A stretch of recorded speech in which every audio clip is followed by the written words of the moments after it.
Christmas ডেতে মুরুটিয়া চার্চে বড়দিন উপলক্ষে ফাদারদের সঙ্গে কথা এবং খ্রিস্টান ধর্মাবলম্বী মানুষদের সাথে কথা বললেন করিমপুরের বিধায়ক বিমলেন্দু সিংহ রায়। তিনি চার্চে এসে বললেন, সকল মানুষ সমান এবং সকল ধর্ম সমান।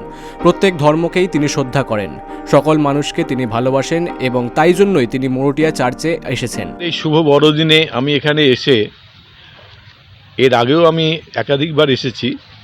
আজকে আমি এখানে যখন এলাম তখন আমার যেটা মনে হয়েছে যে সত্যি শুভ এই বড়দিনে সবাই মিলে যে এত সুন্দরভাবে একটা অনুষ্ঠান ওরা করেছে, বিশেষ করে এত স্বচ্ছতা এবং এত পরিষ্কার পরিচ্ছন্নতা।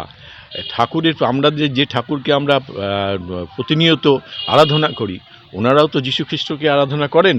সুতরাং একটা নিট অ্যান্ড ক্লিন একটা পরিবেশ আমাকে মুগ্ধ করেছে। আগামী দিনে যাতে এই নিট অ্যান্ড ক্লিনটা থাকে তার জন্য উনি ওনাদেরকে পরামর্শ দিলাম। আমার হেল্প যদি ওনারা অনুভব করেন, আমাকে যদি কিছু বলেন, আমি নিশ্চিতভাবে তাদের হয়ে কাজটা করব। সকাল থেকে কোথায় কোথায় গিয়েছেন চার্চে আজকে? আমি ওই আরবপুরে গিয়েছিলাম। আরবপুরে ঠিক এরকমই একটা অনুষ্ঠান। সকল ব্যক্তি যেন ভালো এবং সুস্থ থাকে, তিনি সেই কামনাই করেন। নদিয়ার করিমপুর থেকে অর্ধেন্দু মালাকারের রিপোর্ট, বিগ নিউজ বাংলা।